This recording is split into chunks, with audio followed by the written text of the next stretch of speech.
And a solid second place finish. Yeah, I got to shout out the Turn 2 Terror Boys over there. They're all a bunch of good guys to hang out with, talk to. I really like them.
Hello, everybody.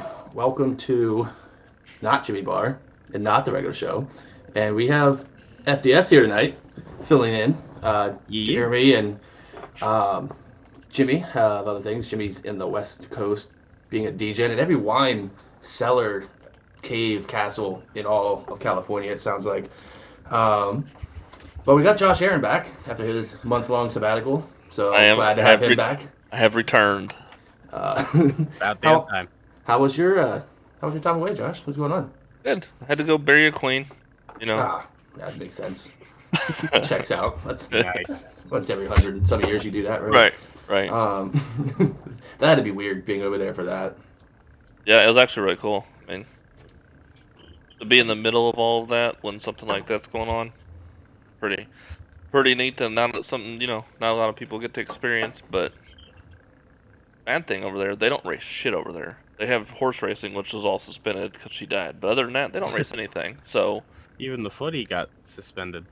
There was nothing to watch as far as racing. Then you come back to Florida. That sucks. Yeah. Nothing racing there either. Smeal, welcome to the party.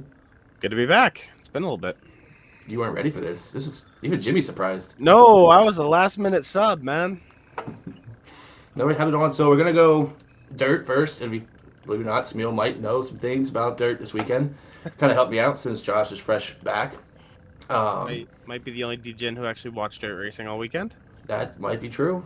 We cannot confirm or deny. So go into Eldora, your favorite track, Smeal. Outlaws, 4 Crown, Friday night. Outlaws were there with, you said, full midget show. Yep. Full midget show for USAC, World of Outlaws, and Silver Crown qualifying, which our buddy Brett I want to was fire there off. with his dad. Yes, the You cannot Paragos. fire off in the first 45 seconds of a show. I can overflow in Dirt Vision, forcing you to flip-flop back and forth all night while That's watching that event. I hate that. That's why I hate when I race in Florida in February or in January. It's like, can you just let me alone? Yeah. So, World of Outlaws on Friday night at Eldora. Rico Abreu picks up the win over James McFadden and Donnie Schatz. I did see a hell of a move by him to not plow in the Sheldon Hodenshield, who was spinning down the track. That was one heck of a race. That was hell of a hit for Brock. That That was a scary hit on the inside wall. I saw that. I don't know. Any idea what caused that? So, from what I haven't heard confirmation on this, but what I did see was looked like the left front got run over, and I don't know if the brakes were soft or if he had no brakes going in down the front stretch or what. But that car just veered head on into that front stretch wall. That was one scary lick. Yeah, he hit it a ton. The whole front of that car was pretty smashed. He's got to stop doing that. He's taken a lot of big hits the last year, 2. He missed time last year with concussion-like symptoms, so that's rough. It's a team that doesn't need it. It's a guy who doesn't need it. Sucks. I mean, I know Jimmy wishes he was here to defend him, but I don't know. I don't know what's going to happen for him. I don't know how long he's staying on tour, but Yeah, that was the first thing I put in Discord after I posted that video. I was like, I really just hope this isn't going to re-aggravate those concussion issues. And then also on Friday night, had the USAC Midgets. Mitchell Moles picks up the win. There were only 17 cars, I believe, Friday night for USAC, and they only had 16 come back on Saturday. So, Why is that? Bryant Wiedemann, I don't know, to be completely honest. Might have something to do with the Seabell Micromania that went on down at Texas, which pairs up. I can't remember off the top of my head who it was, but somebody the engineer for Stuart Haas, yes, CJ, was injured Friday night, so prayers up for him. But the podium Friday night for the midgets was Mitchell Moles, Bryant Wiedemann, and Buddy Kofoid. So Kofoid's extending his lead in the midget points. Buddy Kofoid, and Silver Crown time trial, right? Qualified practice. Yep, qualifying for them. Carmen Perigo. The Perigos. No Perigo, no go for us. So yep, the Perigos, P6 in qualifying. CJ Leary had the pole. Jake Swanson started second. And when we got up to it on Saturday night, Logan Seavey, with one heck of a run, wins the Silver Crown race. CJ Leary was second. Justin Grant third. And Carmen Perigo, shout out to them, got involved with Cody Swanson on lap 1. He ran over their left rear. It popped it. They got that carb fixed. I think they came back and restarted 26th, charged to 8th, and kept it on the lead lap all night. So shout out to the Perigos. That was one hell of a run. Yeah, for sure. And I know they're a little frustrated, having to go to the back and come back up, but still a heck of a run for them. I want to watch more Silver Crown racing. It looks fun. They at least put real-size fuel tanks on. Yes. Silver Crown on dirt, give it to me all day. Silver Crown on pavement, I can't get into it for whatever reason. It's basically as an Indy car with a chassis, right? Kinda. So yeah, since we're doing 4 Crown, All-Stars race Saturday night, along with a full non-wing race. Yep, full Triple Crown of USAC and the All-Star Circuit of Champions. So we'll start from the way they ran them on Saturday night. Chris Wyndham picks up the USAC midget win. Typical Wyndham. I think he was one of the few guys that ran multiple classes Saturday night, looking for that $40,000 bonus. He won. Bryant Wiedemann second again. Alex Bright was third, repping PA. Big wreck partway through. Buddy Kofoid, something broke in the rear end. That was huge. That car head on into the wall. Poor Chance Crum had nowhere to go. Collected hit. That was a very scary wreck. Yeah, that was going into 1, I believe. That was big. Mm-hmm. Did see that. We get to the USAC sprint cars. Justin Grant picks up the win. I believe he's not leading, but he's closing. I believe Brady Bacon, I think, is the point leader for the USAC National Sprint Cars right now. He picks up the win. CJ Leary will come home second. Brady Bacon was third. And then we move on to the All-Star Circuit of Champions, the wing portion. Quick side note, Casey Kane, quick time for the All-Stars on Saturday night. Good for him. He's another guy that should probably not be in a race car. I saw Tyler Courtney won, extended his points lead, kind of basically locked it up. I mean, I believe all he has to do, mathematically, there's an outside shot, but mostly he has to show up. I believe they said Saturday night all he has to do now is show up at Fremont. He's got locked up. So back-to-back All-Star titles basically clinched for Tyler Courtney. Justin Peck came home second. They had one heck of a battle in lap traffic. Cautions, I think, didn't help. But Peck was there for a little bit. And even he admitted after the race a couple mistakes on his end is what cost him that race. And then third was Aaron Reitzel, I'm sorry. Fourth was Rico Abreu. Fifth was Travis Philo. So good for him.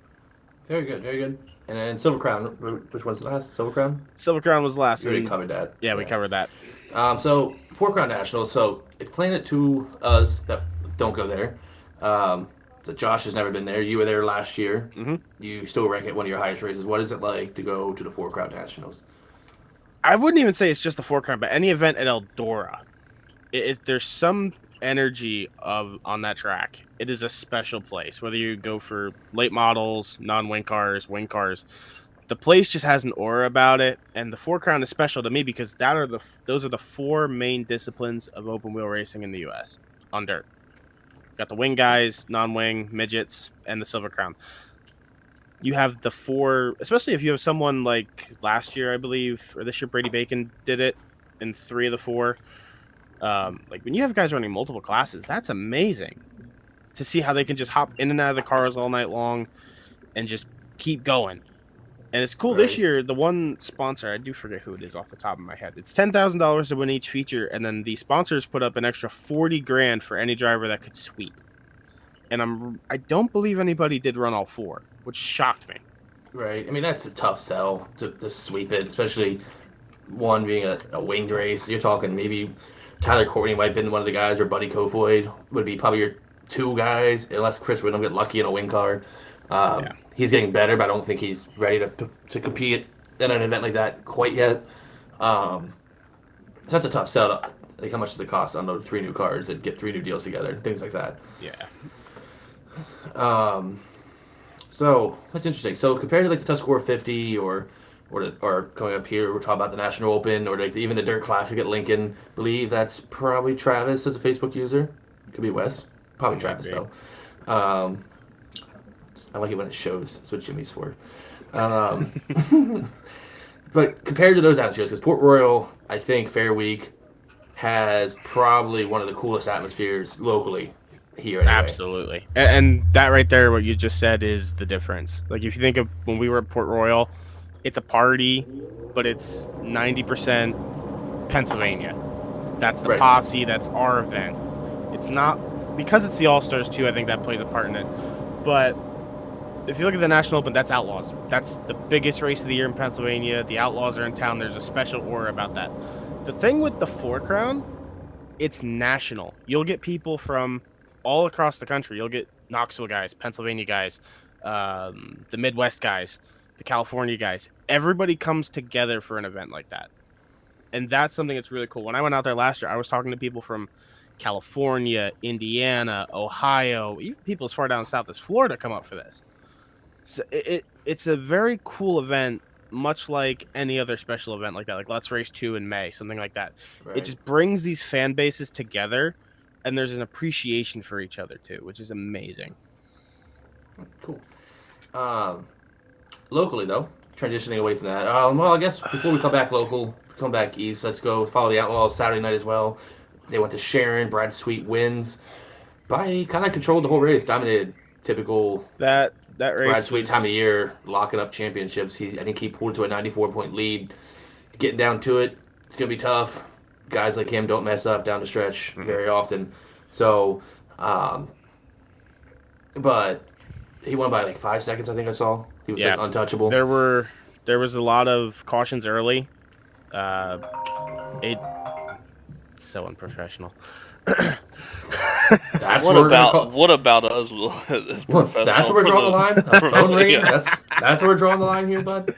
Holy hell. But I think it took like 3 or 4 tries to get that first green flag lap in, so that was not great for their part. But after it got going, it was just Sweet was the only guy who had made no mistakes, and it showed. It's a typical Sharon, rubbered up.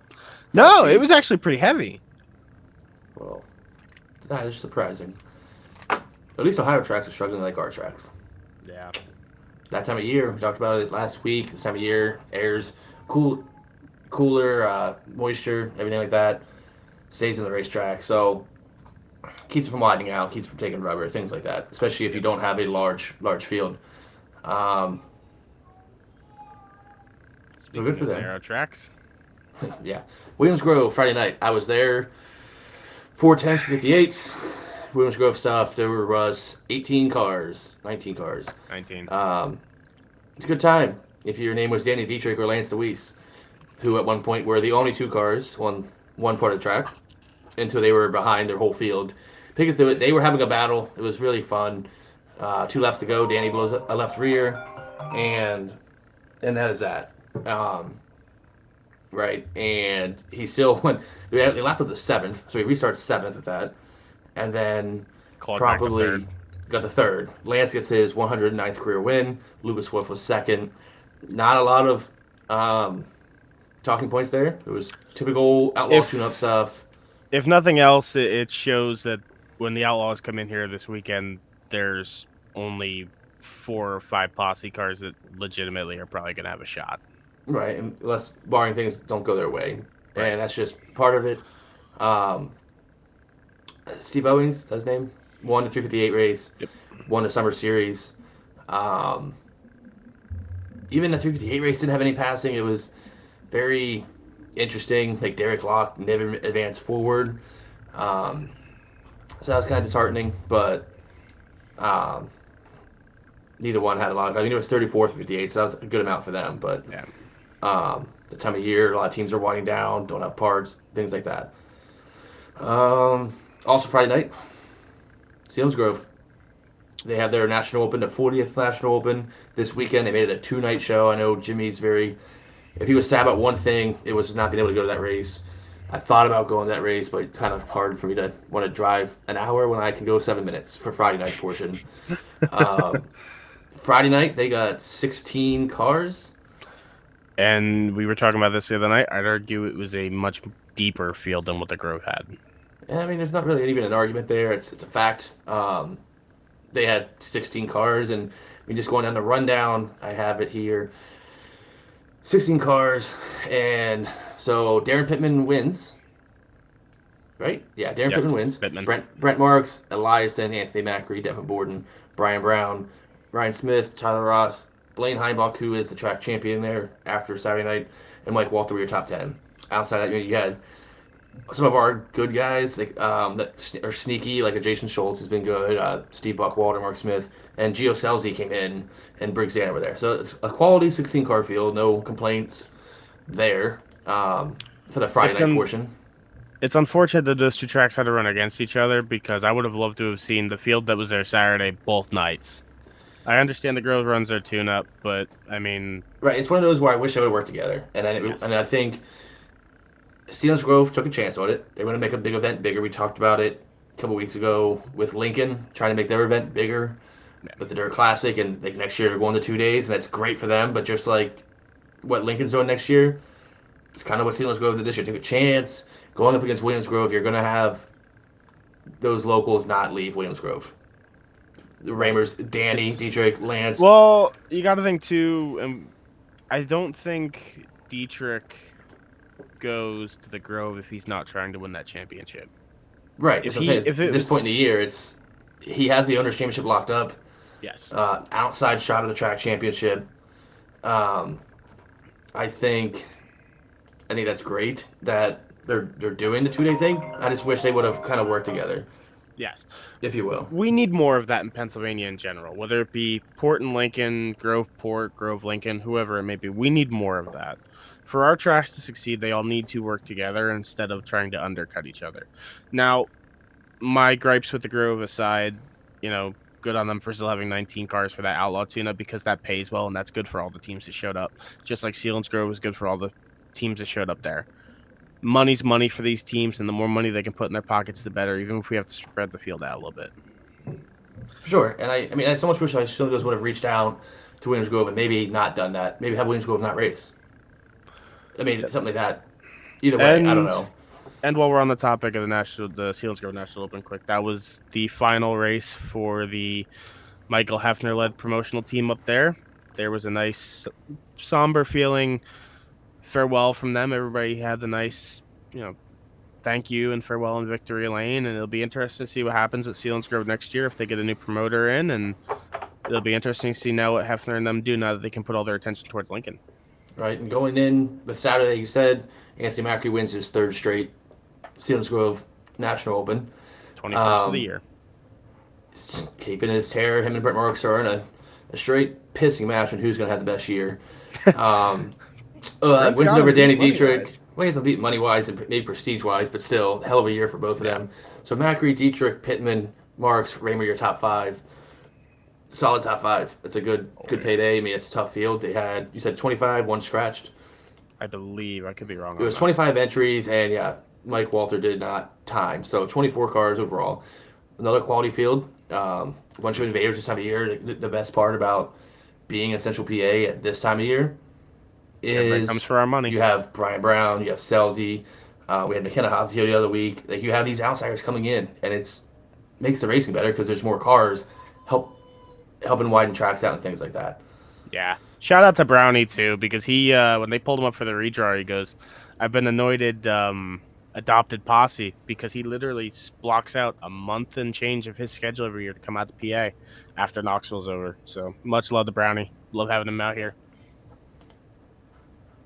right. So that's that. I've got Williamsgrove National Open this week. 2-day show. Friday, Saturday is the plan. Barring the weather, we plan on being there for both. 75,000 to win. Part 2. All third biggest race in the country. Should be a good time. We covered last week with Jimmy. I don't know, Smeal, if you want to offer up to some of your thoughts. I think who's going to win and things, and Josh can fight you. I think a lot of it's going to be weather dependent. So Friday night, as we always know, Williamsgrove first night, it's typically a heavier track, much more lean on the motor. Jimmy, don't say the goddamn R word. If I had to guess Friday night, probably be an Outlaw. Probably maybe a gravel or a sweet, maybe even a shots. I'd probably pick shots over sweet. And then if we can get Saturday night in, and hopefully Williamsgrove isn't under 2 inches of water, because that'd be our luck. That track should hopefully widen out. I'm anticipating 45, maybe 50 cars, hopefully. I think 42 is a reasonable number. Yeah. And, if the track is the way I hope it is Saturday night, it will be a posse guy in victory lane. It'll either be Brent, Danny, Lance, or Macri. It's going to come down to your time trial, your starting spot. I think the winner will be somewhere in the top 8 come feature time when they start. The field's that tough. The track's that tough. It's so hard to pass. It's not going to be Summer Nationals, curb, dusty. I'd be stunned if that happened. I would love it for a posse car to win. I think there's realistic shots between the top 4 or 5 guys we have, not counting all the things. And they had a chilly kickoff Saturday. Can't forget about that. And they kind no of kickball this year. No kickball. Been bad times. So be good. Hopefully no rain. I don't really know who I think. Lance is my pick, or Brent, or Macri. Those would be those 3. But it's kind of hard to go against anybody that's going to be there, outlaw-wise or otherwise. Yeah, it's one of those races where it all depends on who times good, where they pill draw, and how they shake up after the dash. So sure. I hope the weather misses. Josh, you're in Florida. You're getting ready. You're really watching it. Hurricanes, tropical storm coming right for you, and we're only getting remnants. So hopefully it doesn't hit you or us. To be honest. Fingers crossed, man. Stay safe down there. Yep. The kids are looking forward to the days off school. Hell yeah. Yeah, I love it. So not a lot of dirt stuff this week. Not a lot of controversy. Not a lot of chaos. National Open is going to be exciting. We do have a photo of the week. We're going to do that. I have to go check on my sick child. So it was like 2 minutes after I throw this up. It's going to be Anthony Macri. Jay-Z Photography doing his thing. Anthony Macri's still winning. Said 3 National Open, Selinsgrove National Opens, just wheeling it. I saw somewhere he's running a Silver Crown race in a couple weeks. That's cool. Yeah, Brett put that up. I believe it's Springfield, right? Yeah, Springfield running a Silver Crown race. That'd be fun. See how he does there. If he drives like this weekend, probably wins the race. And just for the fun of it, Dirt Classic winner Brent Marks, other photo of the week from Jay-Z. Can't bet against either one of those guys going into this weekend. So yeah, give us like 2 minutes. Gotta go check with the kid, and we'll go to the NASCAR stuff. Smeal's gonna stick around, I think, and we'll go from there. Tonight's second place finisher. Plenty of fans here, Brett, and a solid second place finish. Yeah, I got to shout out the Turn 2 Terror Boards over there. They're all a bunch of good guys to hang out with, talk to. I really like them.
welcome back.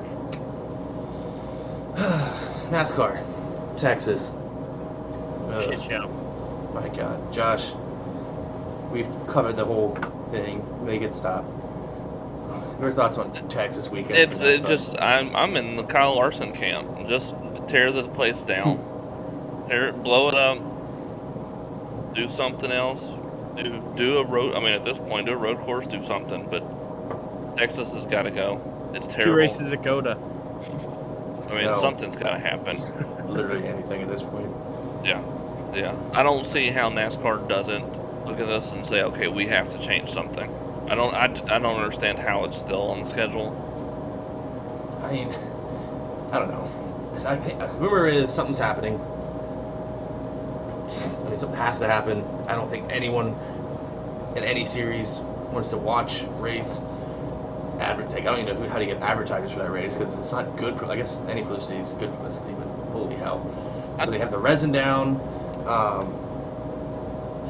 I think they're gonna do an Atlanta-esque type of repave and just bank the shit out of it, but I don't think that fixes it either.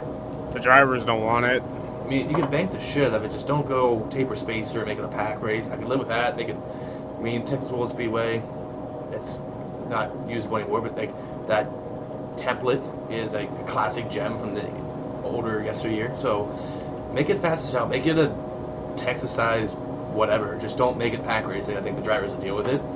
But holy hell. So Cup race, Tyler Reddick wins in that 8 car. Good for him. Sucks that he's not in the playoffs anymore because of his first round and the chaos of these playoffs. Good for him to win before leaving RCR. Better for Kyle Busch because he's going to RCR. Thoughts on that? I mean, give me the top 10 rundown quick, and then we'll let Josh talk on that. So Reddick was your winner. Logano 2nd, Justin Haley 3rd, Ryan Blaney 4th, Chase Briscoe 5th, Eric Jones 6th, William Byron 7th, Brad Keselowski 8th, Kyle Larson 9th, and Denny Hamlin rounds out your top 10. We're not even going to acknowledge Jimmy's comment. Yeah, we will acknowledge it, just not yet. It's not your turn. He got Jimbo. what he deserved. It's not your turn, Jimbo. Exactly. You're outnumbered this week, buddy. You can't fight me. Yeah. I think it was a big win for RCR. I think it's a big win for that 8 team.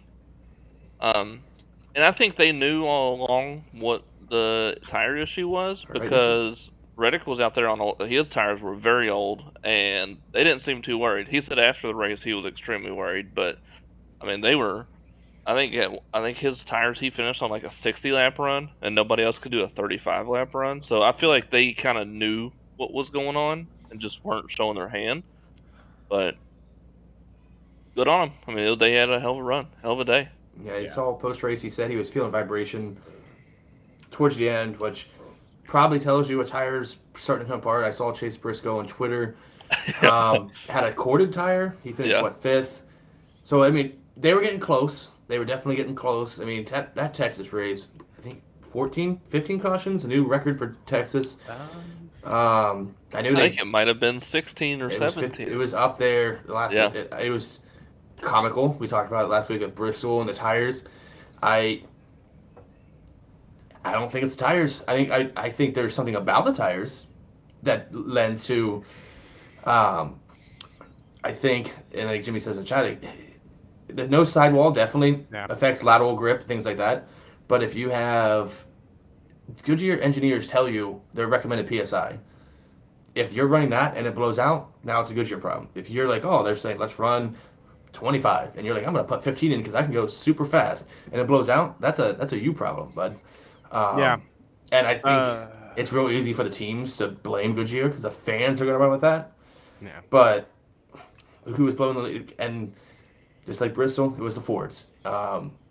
Jimmy. You had Chase Elliott, you had Alex Bowman. It was fast guys. Larson never had a tire issue, and he was probably the fastest car on the track for a while. So clearly, there's different things they're doing that I know the broadcast talked about, the settings. There's something the teams were doing, whether they want to admit it or not, or they want to blame someone else. In my opinion, it's whatever they're doing. To that point, Jimmy put something in Discord today from Rodney Childers. He put up this morning that the reason they're running the PSI that high, right? I did read that. They're running it low to get the car lower because the ride height's yes, so stiff. because the and they can't limiter's on change the that. left. Yeah, they can't get the diffuser low enough to the ground to make enough downforce to keep the car stable. The speed they're that they want. dropping. So Yeah, so they're dropping the PSI in the tires to lower the ride heights.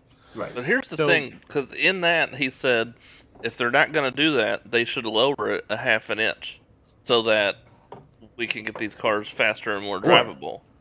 But he said to lower it a half an inch. They're already running low-profile tires, and if they're dropping that car a half an inch, just on air pressure alone, obviously they're going to cut up tires. They're probably cutting them up from the inside out. Right. Right, and I think if you're That's NASCAR, if you fix this, I saw somewhere on Twitter today too, give a ride height rule, or take it away. Whatever you do, like do something to make them lift the cars off the ground. Like And then there's no advantage to get lower. If you put ride height rules back in, you have to be this high. There's no advantage to dropping the car. It's you like have the to be droop this. rule with late models. I'm not familiar with that. I know of it. but I don't know Basically, what a it means. minimum deck height before they check it before and after the car comes off the track. It has to be within a certain parameter for it to be legal. Right. It's just a way. But again, that's another way of NASCAR putting them in a box. And I don't know. I would love to blame Goodyear. I don't think it is Goodyear. Dakota Kuhn, good to see you. And I agree. Everybody, FDS. FDK. FDS, per usual. I've been well behaved tonight. I like it. But I don't know. It's a fine line, and I think Jimmy and I were in the chat talking yesterday. Why we only seeing this now is because to win the championship, you have to be that much faster. That little bit is the difference if you make it to Talladega locked in, or like if Joe Logano could go back and take a pound of air out and be a little bit faster and Reddick and survive and not have to race the next 2 weeks, absolutely he would have took that.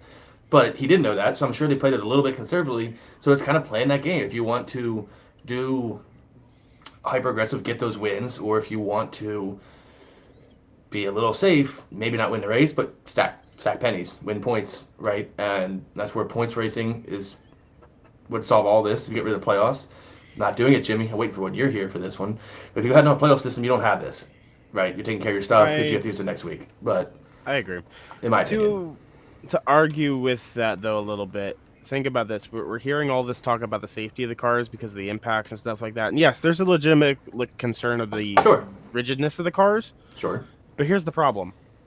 Would some of these accidents be happening if you aren't compromising the car in the name of speed, that you are jeopardizing the safety of your driver? Right. How do we know that Kurt Busch's issue at Pocono wasn't caused by an issue like this, where they were running a lower air pressure and it unsettles the car, and that's why he spun? I don't know. But I think Kevin Harvick touched on this. Look at and they blame NASCAR, but I think to your point, Harvick hit that wall a ton yesterday from the lead when his tire blew. He still finished in the lead lap. Any other car, that car's done. Toast. No bueno. That thing wasn't competitive, like winning wise, but it was good enough to stay in the lead lap at a hauling ass place. So, the car's too rigid? Sure. You know this. So, get back in the sandbox. Figure out how to make your car last 100 laps, 500 miles, whatever it is. Stop playing this game where, oh, boo-hoo, their tires suck. Well, no, you did something clearly that did it. I saw Childress come out later today. He didn't say he lowered air pressures, but he said the loads, which I could see in the single lug issue, would do that. But a lot of boo-hoos from old drivers about the safety, but every one of those is doing the same thing to get that car to go fast as hell. Right. I think we need to find a point where the drivers can't complain about the safety of the cars when the teams in NASCAR need to find a compromise to where we're on the bleeding edge of what the cars can handle along with what's safe. Well, and I think Junior talked about this on his podcast. Sorry. Did you download? Yeah, the download. But I think these teams they're gonna continue to gripe about the parts until NASCAR figures it out, and NASCAR's giving them a reason to gripe because they're getting all these parts that are crappy that they know they could fix and make better, but they're not allowed to modify them. So even doing that, it's a compromise. They're leaving the door open for them to always be griping about and even and to go with that same note, stacking pennies with Corey LaJoy. I was actually listened to last week's episode today. He talked about the same thing with like the steering racks, that being the problem at Bristol, like with the Toyotas. And for him, so he kind of threw out there like Hendrick still has their steering department intact. They take these damn steering boxes they get from, he said the vendor's name, they tear them apart and they find what a weak link is when they have an issue. And if it's replacing O-rings and things, they can do certain things with some of these parts with O-rings and things like that to make them a little more durable. And that's why you don't see this with the Chevys, because like LaJoy said, I think Road America somewhere else he had problems. So there is certain things you're not modifying, you're just putting a stronger O-ring in. Yep. And they got blueprints, things like that. So I put it back on the teams, and I think you're right. I think it sucks for a guy as smart as Rodney Childers to be able to look at a car and be like, I know how to fix this. Let me fix it. And they're like, no, figure it out this way. It's kind of like old man yells at cloud going on here a little bit. I think we're still trying to find that balance though between NASCAR wanting to be a spec series, but they still need to give the teams room to find improvement. Because here's the thing, if everybody's driving the exact same car with the exact same setup, the exact same way, the racing's going to be boring. And we've seen that a couple times. Yeah, Yesterday, probably... Texas. Right. Texas was only interesting because these parts kept blowing up. Bristol, Right. probably the same way. Because like Brad Keselowski at Bristol dominated 100 laps. Are you serious? He got there because it's old tires. Look, Gregson won at Bristol with 95 lap old tires. So you don't even say it's an Xfinity car problem. That's all that. But it's like, clean air is king. Air dependency is king. Whoever figures that out is going to do phenomenally well. Mm-hmm. It's damn close to a spec series, and that's the problem. The driver has a lot of say now.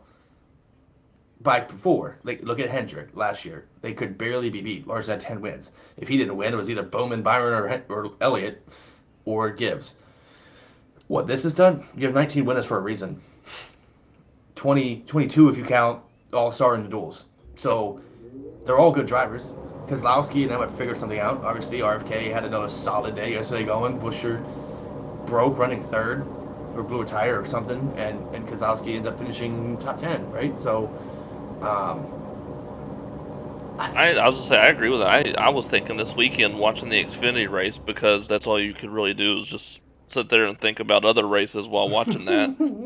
But I was like, Xfinity, they need to do something with Xfinity similar to Cup to level the playing field because it's terrible. I mean, it's just Joe Gibbs or Junior Motorsports and call it. Other than that, I mean, I don't know why the other guys are even showing up. And it kind of some of the next gen stuff came from Xfinity, right? They were running carbon bodies long before the Cup Series. Yep. That's a plus for those guys. The bodies don't have to be fabricated and all that. This pops right back out. But that Xfinity race showed true Texas. Yep. Boring as hell. Gregson, good for him. 4th win, matches Sam Ard from 1984, I believe, when he won 4 consecutive races. First guy to do it since then. I saw on Twitter people were mad. They didn't give Kyle Busch credit. Kyle Busch did not win 4 straight. He won 5 over the course of the year. Different. Gregson's on a tear. I know we can probably just cover that now. But that Xfinity race Saturday, you watched it, tried to watch it, thought about watching it. I never thought about watching it. Mm-hmm.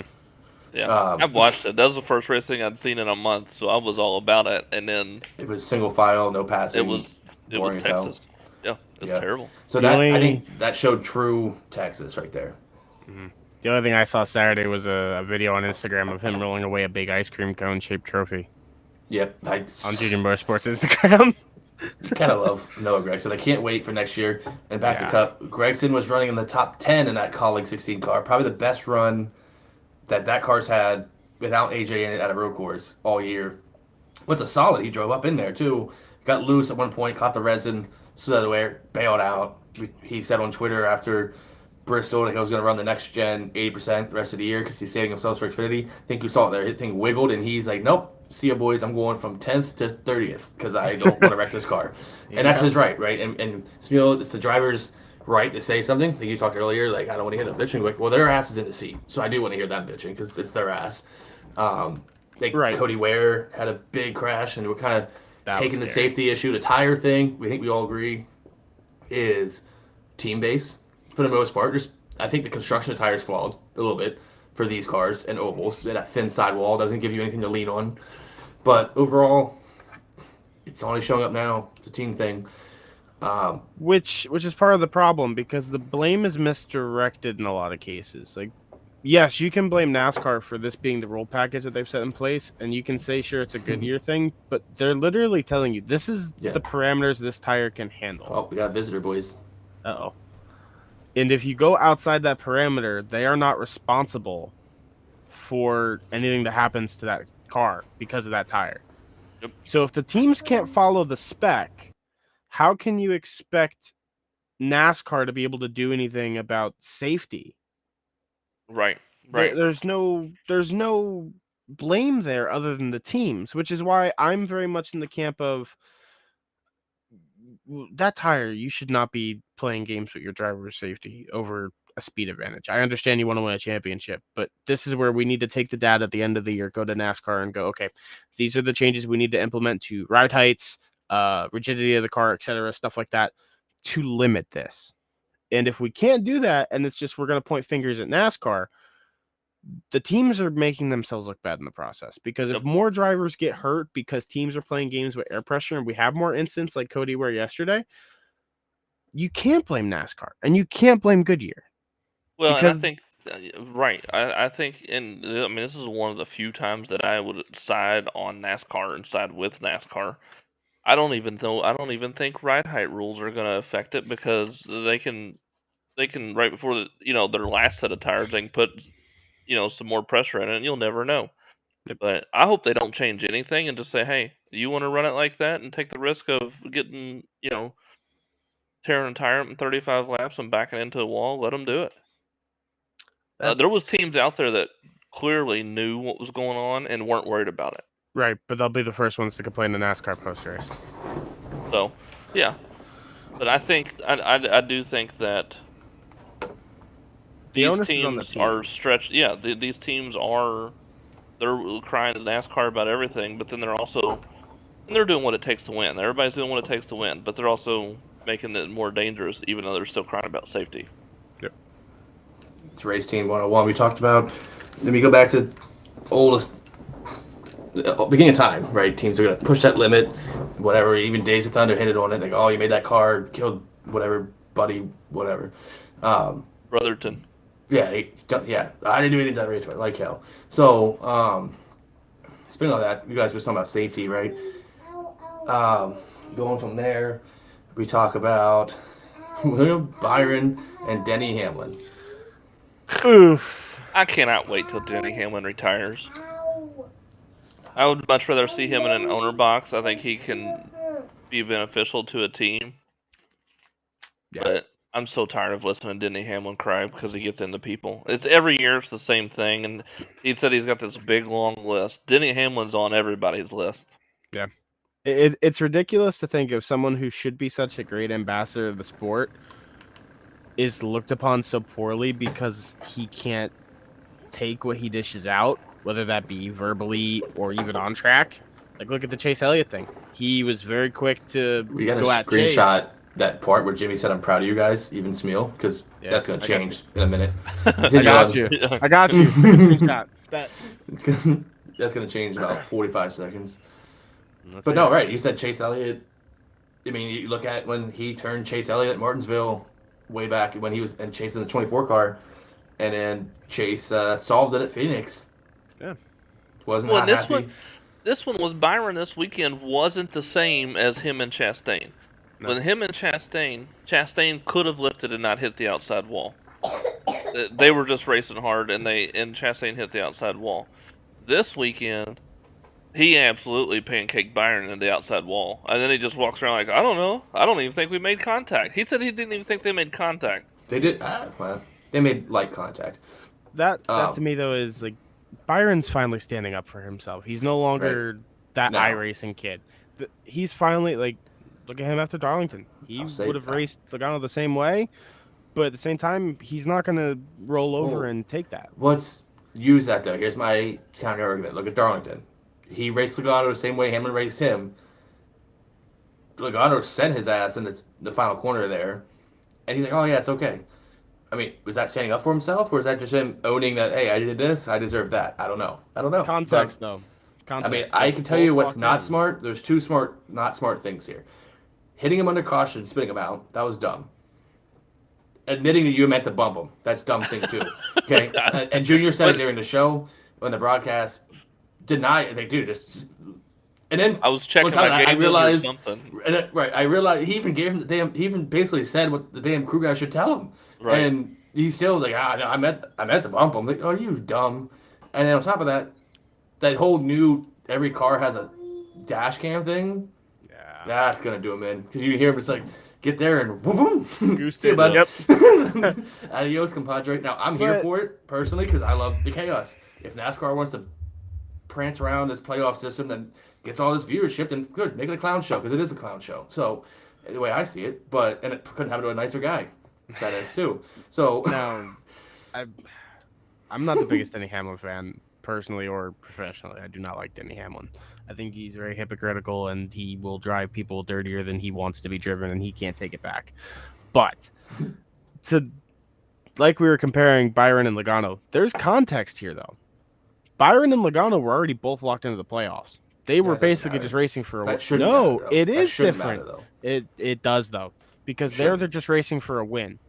Here, you're racing for a championship. And doing something like that here affects your championship. Yeah, Denny Hamlin's pretty pissed about the championship being affected by getting spun under caution. And he's still positive. Can you on imagine point, if I didn't spun you under caution in an iRacing race? Holy fuck, boys. he? Pretty sure I did it under green at Phoenix. Yeah. Since you want to be a smartass, there it is.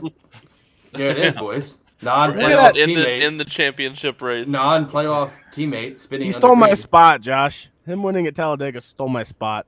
Well, you took it back. Yeah, it did. But still, under caution, Watch this. completely different Whee! thing. Yeah, I do think that like under caution, I think something should have been done with it. I don't think NASCAR, should ever be able to go back and do something about it. But Yeah. at I the think time, fine. But here's what's something- happening here, and it is making this more of a clown show, and I'm also here for it. So NASCAR says that they didn't see it. Are you serious? Yeah. You're on the front. It's on the front stretch. I'm like, it's on the front stretch. That's worse than when I was race controlling. I didn't see nothing. But Right. They've got 100 And that's officials, exactly what it and is. nobody saw that. they didn't know how to rule their it, and they own didn't Twitter want account is putting it out there from the dash Yep. cam, incriminating them. Are you serious? So, Yeah. and then what's happening now? All these veteran guys are coming back like, hey, what the hell? Well, now you gotta do something. Like something's gonna happen. They're pulling I don't know. my 7-year-old son watching a bad movie. I didn't see it. I'm not looking. Yeah, apparently they didn't see anything. I mean, they saw the rain coming before it fell, so props to them for learning from Daytona. But like, holy hell, if you're a NASCAR, don't say that. Like that's as Yeah. bad as William Byron saying I meant to bump him. No, you didn't mean to do anything. You were just driving along and hit him. Sorry. Like, I Yeah, don't know. NASCAR's message should be "We see everything" instead of "No, we didn't see it." We didn't see it. We didn't see that. Oh, we didn't see Ty Gibbs either. What? Are you serious right now? That NASCAR? one- What that are one, you if you watching? blink- If we're forced to watch Texas, you're forced to watch Texas. Yeah, bud. exactly. So That's how you know Texas is bad because NASCAR officials weren't even watching that race. Yeah. I mean, speaking of the Ty Gibbs thing, that was such a blink and you'll miss it thing. It didn't matter because Ty Gibbs ran like what 30th. But we're coming to that. Like, he was still up in the top 10 too, but like this is fire off for all of us at this point. Like this is if you're NASCAR, you have one job: watch your own fucking race. Yeah. I Christ. do think that made NASCAR look much worse in the situation, and the worst thing But of the fact it is, they said they didn't see it. right. It was but after here- the race when they said they didn't see it, and then Right. he was like, he goes, they called it a kerfuffle on the radio. Like, are you serious? Like, Yeah. holy hell. The How question is bad what can comes you out look? of it. Oh, he's And- definitely a big time monetary fine. Probably a That- points fine, to be You honest. I can can't see a point. points. You I can't. don't think point they do fines at this anything. point. I I bet don't you it's a think- 10-point fine. They might fine him, but that's about it. I don't think you're gonna get any sort of point penalty. I think They you get a can't. point. At this point of the year, they won't. They can't. If they don't. And like If- they said, okay, like, but think Twitter- about that. Twitter pressure, man. NASCAR is fragile. Oh, Yes, but it's Let's be also real a here. rig. It's Let's a be real. Hendricks driver. right. I don't He's even gonna think get that a, he's has gonna something get to a do slap with it. on the wrist. No, it's I not don't the even right think that Hendrick plays into it. driver. No, There's only but think two about Hendrick this. drivers that get the benefit of the doubt.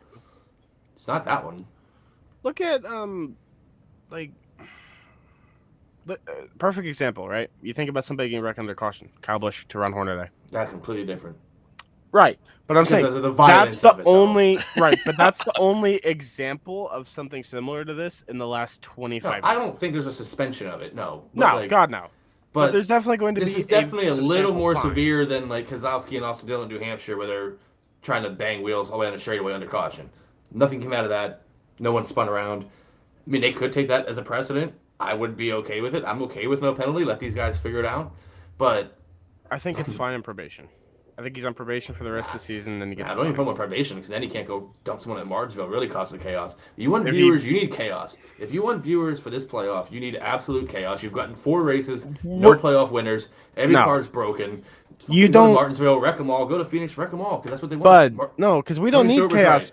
Right. No. We don't need chaos. NASCAR needs chaos. No, but here's the thing: they don't need chaos because what are the next 2 weeks about to be advertised over? We're going to Talladega and a fucking road course. Literal chaos. Right. The racetracks themselves that we're going to are enough chaos. There's only one good racetrack left on the schedule, and it's Homestead. We're not even sure if it's going to be a good race anymore.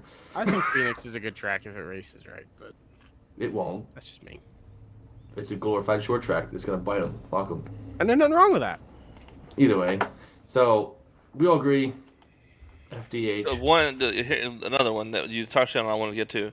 Get Cody Ware the fuck off of the track. Like get that. Like I understand that there's tire issues going on and everything, but he climbed out of the car. He wasn't knocked out. The front of his car was smashed. And I'm just gonna say yes, the front of the car was smashed. Scary. But those things have dual master cylinders for a reason. He still had back brakes. He never fucking hit the brakes ever. So was he like knocked out, or is he just Cody Ware? I mean, I think but they're trained. Because I mean that wall that he hit in the pits is concrete, and most of these guys, I think was it Justin Haley on DBC last week said that he's never hit a non-safer barrier wall. He hit that pit road wall one time. That's gonna let you know why Harvick and these boys are so pissed off. So yeah, but from the outside floor all the way down to it, those tires never locked up. Right, but here's the thing. And I've noticed this he may have been just decombobulated. He hit it a ton. Right, but you gotta remember too, these guys are trained now. If there's any sort of impact that they're coming into, they're just trained to cross their arms, cross their legs, and pull everything in so they don't get Kyle Bushed. Because that's how Kyle Busch broke both of his legs. Is he had his foot to the floor on his brakes, and his leg snapped when he did it. So nobody wants to have that happen. I mean, I think Cody Ware is going to do one good thing. Point out why there should be not an open concrete wall gate in the pits. Because Mark Martin should have proved that 10 years ago at Kansas. That was damn close. I mean, not only for Cody Ware's sake, like say he catches it like he was within feet from doing. Say it's broken hard enough and he makes it through there. Holy fuck, dude. Yep. Like how many people are back there? Yeah. A lot. And there's nothing stopping you once you're past there. And if that car truly has no brakes and it's just hauling ass like it looked like it was. That's very scary. Oh boy. That would have been the end of the race right there. There needs to be gates. Like something, and we know from the sprint car side, I mean, it's unfortunately is what most basically killed Greg Hodnett, hitting an opening like that, and that's open cockpit. But it's the same idea. That is an angle that is equally as bad as Texas out of 2 or Vegas out of 2 when Gordon caught it in the Nicorette car in a COT that had the radiator flying across the track. Like, that needs to be looked at. That's something they can do like now, right? Mm-hmm. They could literally put something there now that would be good enough for next week. I don't agree that every track needs an inside wall down the infield. That's kind of extreme, but because it's such an odd occurrence that I think. I mean, sure, if you wanted to do that, then sure. But I don't think it's a necessary thing. You don't even have to do a full wall down the inside. You could even make, like, especially Babs is a really good example. Make it a safer barrier padded wall on wheels that locks into the ground, and they can just pick them up and open them up when they need to move cars in and out. That's all you need to do. It's not something that's not that difficult. Every dirt track probably in the country already has it figured out where they can just have like a little, like a telehandler with a jersey barrier or something on chains and just drop it down, and then if the car needs in, I mean, it's nothing that exactly hard. It's that easy. That's exactly what Baps did. They put a gate across. It's good enough that if a car hits it, it's not going to go through there or catch that other gate. It's going to bounce off. Yep. Is all you need. Even sand barrels will be an upgrade, right? Like, not ideal. Like what they do at the backstretch of the Grove. Yeah, but they should probably do more. No, yeah, there should be a gate there. That's a But whole yeah, different they need to fix conversation. pit road, and Cody Ware needs to get out of NASCAR. No, because then you'll send them back to not Formula One, IndyCar. Just go run Xfinity. Ryan Broderick will have a field day over that. He could literally go run Xfinity and probably be a top 15, top 10 driver. Like, why go run last in the Cup Series right now? More money. It's his dad's car. That's my point. How much money is he making? He probably gets all his winnings. It's like $4. It's a lot more than you and I make in a year. Winnings? What winnings? he spent all his lunch money yesterday. So wreck of the week. But no, I agree. Like, at least he did that, right? Luckily, he's okay from all things that I read that he is in fact okay. A little banged up. Probably has to be cleared by NASCAR for Dega, and I think we all agree Texas is absolutely abysmal. They need to do something. Goodyear's not the problem. Denny Hamlin gets what he gets. At least Texas. Chastain's not the enemy anymore. I don't think. Not public enemy number one. He's been quiet the last year. No, he was I don't know. yesterday. He tried. a weapon, just not tried. a weapon. He tried. Who was yesterday. it that he ran up the track? Because they were even talking about. They're like Chastain went into that corner knowing he was going up the track. Was it Ty Gibbs? No, it was somebody up towards the front. I don't think Ty Gibbs. He went 3 wide with Chase Elliott and somebody else. Reddick? Almirola was 5 wide with him at one point when he spun. Yeah. So, I mean, he's not entirely innocent, but he's not the focus point. So that's an upgrade. He's figured it out. He's going to sneak right into Phoenix and probably win the bitch because he'll wreck At this rate, Chase and them won't make it through this round. So, shit. I'm here for it. Coin toss. And with that, let's bring that up. Previewing going into Dega after all these last few weeks and driver impacts and all that. How would you like to be these guys going into Dega? If you're Christopher Bell, what a bad break. You're leading the points going into the round. Best round one you could have. And now, 2 flat tires yesterday. Yikes. And that's yikes. I mean, Bowman had the same issue. Cindric, he's lurking around, man. He had a solid run going, a hell of a way to miss Stenhouse when he was spinning. Briscoe is probably feeling gracious on before behind right now after starting 30th yesterday and finishing 5th. I don't know. I wouldn't want to be any. I wouldn't want to go to Talladega, but the only guy I would like to be is Joe Logano. Yeah, I was gonna say I'm a big believer in momentum, especially when it comes down to these NASCAR playoffs. And Chase Elliott has went from the top straight to the bottom. They're out of momentum. I mean, they're completely out of momentum. He was almost a race clear. Right. Twice. In each round, and has fallen back to now he's barely in. And if he has a bad week here at Dega, he's going to be at a must-win going to the Roval. And I would imagine he probably has a good shot at winning it. But that's not the situation. Suarez, so does Ryan Blaney, who's won there before. So does Larson, Chastain, Logano, Briscoe, Cindric. It's like exactly the shitty part of this. Like, you're in a spot, you blew everything you earned. And you're hoping to get through this round because you'll get you got another try, and he'll probably walk into the Final Four then. But yeah, I mean Elliott has no momentum. Cindric's got a little bit of momentum. Briscoe's got a little bit of momentum. The way I see it, Briscoe and Cindric are playing on house money. They shouldn't even be in this round, and I don't think anyone picked them to even be here. It's house money for them boys. Even the big one to me is Suarez. Like the beginning of the year.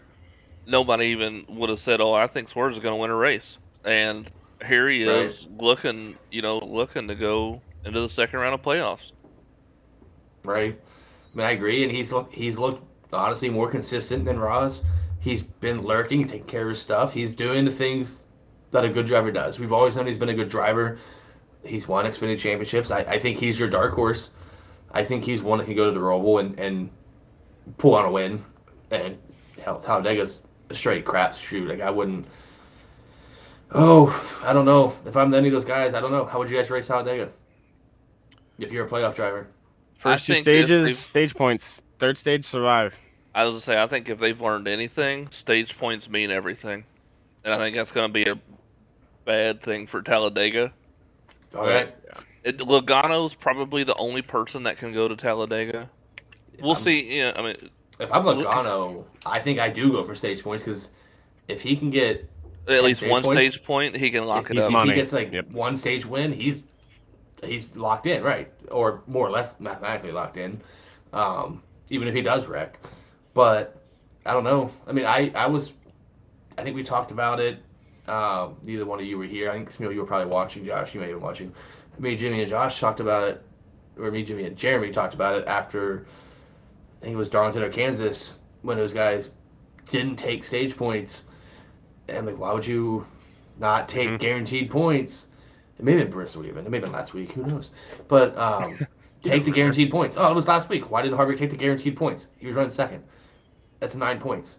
And We that ended don't up know what's costing going to him. happen. And he was less. We don't know. He didn't know it was going to happen. It's like right. We didn't know he was going to blow a tire or all that stuff was going to happen either. So take the guaranteed points. I think Talladega, in my opinion, is where I would not do that. Well, I think they interviewed. I think it was Christopher Bell that they interviewed, and they were like, "So what's this do for you for Dega?" He's like, "We've actually got to go race." Right. Seemed like the plan for them before was to go there and just kind of lay back and get what they survive. got and just figure it out. Right. I mean, but it's just a matter of like I think it adds another layer to what you do at Talladega. So guys like Denny Hamlin lurk around all day long. Dale Jr. back in his day, and he talks about a lot. He's more like get the hell to the front and stay there because you're safest. Because you're gonna wreck in the back and wreck in the front. You might as well be the leader for a while. I think it's situational based. If you're gonna have to stay in the pack, right? You're gonna have to do those things. I don't know. I wouldn't take. I think it, honestly, it's gonna make it for a boring Talladega race for 160 laps. So they get trade up on the top. I don't think. I mean, even these guys that aren't playoff drivers are so hungry and racing so hard for wins. Yeah. I don't think it's gonna be. I think it's gonna be a very eventful Talladega race. Well, there might be. I think you might have like 5 or 6 cars finish on the lead lap. I'll say if you thought Daytona at the end of the season was a high pressure situation for guys trying to get into the playoffs, imagine right now you're racing for a championship and you need to race this like guys race that. Well, I think the guys racing for a championship are these 12 I'm showing on the screen. I don't think they get involved in that chaos because that chaos is going to be chaos. I agree. So it's just a matter of do you want to be in front of it or behind it? We've seen these guys get strung out on top and run. I don't know. I think the Penske cars, because they've been good. I think those guys have been so good at these tracks. I think those two run up front all day long. I think that's going to be their strategy. All 3 of them? Yeah, I can see it. Why not, right? Right. I think it's together. You'll take care of each other. Why not, right? They're the ones that have been they've been the strongest the last couple races. Honestly, the Fords, Roush, Keselowski, I mean, they've been RFK. They've been really strong here lately. Stewart Haas, I mean, Harvick's been running great. I think this is Brad's week, to be honest. Yeah, because they're because he has the perfect miss of not having to give a F. Damn. And has the speed, and he was good here in the spring, and he's been good at Daytona, and he's got cars, and nothing to lose. Brad Keselowski with nothing to lose is probably the scariest thing to these 12 guys. And that's why stage points early is going to be important for these guys. Because if you don't go for those stage points early and you wait around till the end and the non-playoff guys decide that they want to go win a race and get aggressive, all bets are off. There's a reason why I said the first 160 laps. That last 30, 50 laps, absolute cluster hell. And it's just a matter, are they going to make it work, which they tend to do, but it's going to be a cluster hell. 3 wide, 4 wide, beating, banging, whatever. But that's the problem is because you have to get position. So do you need that track position at stage 3, or what do you need? Yeah, so I don't know. I mean, I agree with Josh. I think it's hard to have the Talladega race this time of year that doesn't go to chaos. I think I do think like I think people like Chase Elliott, Kyle Larson are at a disadvantage here. Because, I mean, they've proven it time and time again. They don't really have teammates because Larson and Elliott are going to run each other just as hard as they run everybody else. Logano and Blaney, they will stack up and run nose to tail. Larson and Elliott, they're not going to do that. And that doesn't ever bode well at Talladega. Because remember, years past, we've had the Chevys and Toyotas have to band together just because the sheer numbers of the Fords, they can't keep up once they pack up. Yep. And you got to think, too, Penske has Logano all but locked in as long as he gets his stage points. Blaney's 15 to the good right now. Stewart-Haas needs to work and get Briscoe in and Cindric. Right. Don't be surprised if you see Stewart-Haas and Penske work together to get each other doing points. these now. That's what I'm saying. I think you see all these Fords running together, and then, like you were saying, Smil, I think you're going to see the Chevys and the Toyotas back running together because I can see all these Fords getting up front because they're all fast and they've been this package fast as shit. Yeah, I agree, Jack Young. Let's go. Thanks, buddy. So, I mean, with that, I don't know. Talladega is always exciting. It's Talladega and it's chaos and stuff. It'll be fun to watch that while we pack up Sunday. Who wins? I'll be home. I'll be home like 8 hours before it starts. Starts at 3:30. Blaney's my winner. I like it. I'm going to go with the chaos. I'm going to take the non-playoff field and just continue the chaos. Take the no field. playoff You guys. can't take the field. You can't do that. All right. So all right. If I'm gonna do that, it's gonna be an RFK car. It's either gonna be Keselowski or Buescher. A non-playoff driver is gonna win though, and let the chaos continue rolling in freaking Charlotte. If Brad K doesn't win, I want Bubba to win again. The haters, I'm here for it. Keep going for the points title. And he's had a shit run of races, so I don't know. I like. He just won last week. What do you mean? And ever since then, he's broke every power steering part in America. So, well, he's been fast too. I mean, he was running top 10 yesterday. Again, after coming back from a lap down, he was running 6th at Bristol. Like nonsense. Tell Denny stop breaking Hendrick cars. He could afford better parts in the 2311 cars. My shout out to Suarez. I think that'd be my other one that I think can sneak in there and. Whoever wins this is going to be running about 5th or 6th on the last lap, guaranteed. And Suarez is, that's about where he's been running. So the winner's going to rush. How many tries does it take to get the white flag? Huh? Hopefully. How many tries is it going to take to take the white flag? 2. Nah. 2 green white checkers. No green white checker. It's gonna go green the checker, 2 stage breaks. We're gonna get out of there. Christ no. Christ no. So, looking ahead, that's Talladega, but it's our favorite segment. If anyone in the chat is still lurking out there, Jimmy must be dead. It's only 6:30 his time, so I don't really know what his excuse is. Twitch watcher, if you're around, Jack Young, whoever. Either way, it's drink or dump it time, boys. You know what that means. Woo-wee! Drink it or dump it time. That's what that is. So we're gonna go Josh, first show back in a long time. Man, I knew you were gonna pick me. Don't want it to be you? No, my drink. I kind of talked about it earlier, but my drink it is Suarez.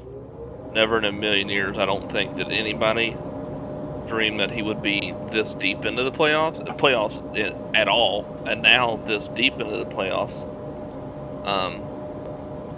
And I mean, I think he's shown he's gotten better at every track, not just, mile and a half. I mean, he's gotten better at short tracks. He's gotten better at everything, and he's improved a lot over 1 year. Right. So, my dump it is Denny Hamlin. Like, just stop. If you're gonna drive like an asshole, just be an asshole. And just do it. Don't be. Kyle Busch? Exactly. Don't be a victim. Hey, Kyle Busch got rings though. He backs it up. That's what he's saying, though. Yeah. And just I mean, be what you are and win rings. Right. He's just so. That's why I've never liked him. He's just so fake. Like And then was it last year when that girlfriend came out and was saying all that shit about him? I'm like, it makes sense. Mama. Like it makes sense. We don't know anything about all that. Allegedly. He allegedly had somebody stick their finger up his ass. Jesus. Hey, someone delete Tinder. Someone blocked Tinder on the racetrack Wi-Fi. Yo. All right, Smeal. Drink it and dump it. All right, we're pouring one out for one of the PA boys. Dylan Cisney went off the porch this past week. Went out to Wisconsin with the IRA. Dominated. Just straight up dominated. I think he lapped up to second. Second was Scotty Thiel. Mayor Cisney to you, bitch. That's right. The mayor. Tip of the cap. The mayor put on a show. Can't wait to see him get home to PA next week for Port Royal. So that's my drink it for the week. My dump it. Kind of going to piggyback off Josh, but NASCAR, what the Christ were you doing? Someone gets dumped on the front stretch in front of the luxury suites. It's all over social media. They talk about it on the radio. And you have your mouthpiece come out post-race and go, we didn't see it. Nothing to see here. Don't know what you're talking about. And NASCAR wonders why it will never be as successful as it can be. It's because of stupid shit like that. We'll end the playoffs for this time. That too, even worse. It's in the playoffs. All right, so drink it, dump it, drink it. I mean, Justin Haley, not counting his rain-win career best, solid day for him. I mean, I can even extend to all of Kaulig. Both cars in the top 10 at one point. Justin Haley was up there twice, and I think things fall his way. He gets clean air. You could win that race. Big for him. I think it's really big for him and big for Kaulig to have that car. That car's been quietly just there all year, right? They finally come out and put a race together like that. I think that's awesome. I think that's big for them looking to next year, whether it's just him or whether it's him and AJ, whatever it may be. Huge. Good. So drink it up for Justin Haley. Dump it. I got torn feelings here. Talking about a hurricane, but that's beside the point. Things that happen. I mean, you got to go. Ty Gibbs. We barely touched on it.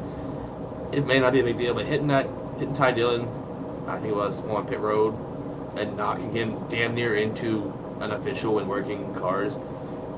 Boneheaded move. You talk about his maturation. He's made I think gains. more's going to come of that than the other issue. Could be. We talk about his maturation. He's doing a lot of maturation this year, right? That wasn't it. That was a very. If anything's worse than like Smeals dumping with William Byron, spinning someone on the front stretch, it's hitting someone in the pit road to knock him into the inside of the pits. I'm sure he's probably been spoken to already by numerous high-ups, but can't be doing that, man. That's, of all things that are sacred in racing, it's the pit crew, and hitting them is a reason, all that, the safety's there. So, hopefully he learns from it. I don't know if it's the pressure on the Xfinity side, if it's a little bit of that tie that made him so good coming out in the Cup side, which is good. Like he needs that aggressive edge. I don't give a whatever. Time and place. He wouldn't have done that if it was a Kyle Larson or a, Right. No. Anybody. Some of it was lack Ty of Dillon. respect that's coming through. Right. So. Yeah. So that's my drink and dump it. All right. So. Hold on, I got one more drink. It was my drink it, and I was supposed to remember it on Sunday. Harrison Burton. Oh yeah. Because he had a hell of a run out there leading the race. Hell of a run. I was on Sunday. I was like, I gotta remember this because this is my drink. Because it was so cool to see, like, he's gonna be. Yep. Harrison Burton's come a long way, and he's gonna be a hell of a race car driver. And even said they caught on fire, and still drove back up there, or got back up there, and it was like that's cool to see. Good for him. I agree. Any closing thoughts from you, D-Gents, here on this special edition podcast without? Thanks to Smeal for jumping in kind of last minute. Jimmy, hope you're back next week and have a good vacation. Chris, thanks for Hi, Jimmy. Grabbing the reins. Hi, Jimmy. Jimmy! Let me tell you something. Nothing beats Saturday night. We were watching the National Open. Me, Erica, and Lynn were sitting there watching, and we were watching the 4-Crown afterwards.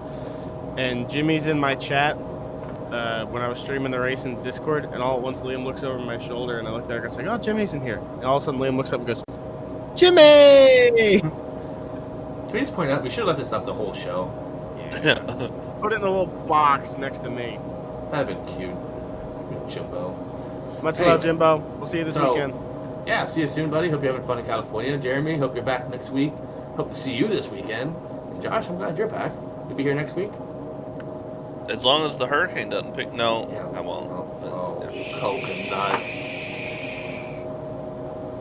Hey, someone tell Mother Nature to get off her fucking period. How about that? Yeah, in any case. Right? All right, well, until we see y'all again, the rest, somebody will be here next Monday night, 8 o'clock. Jimmy should be here. I'll be here. Other than that, we'll see. If I don't get called in for another guest appearance, I'll be in chat. So. Enjoy, in that case. For that, have a good night, y'all. Catch you on the other side.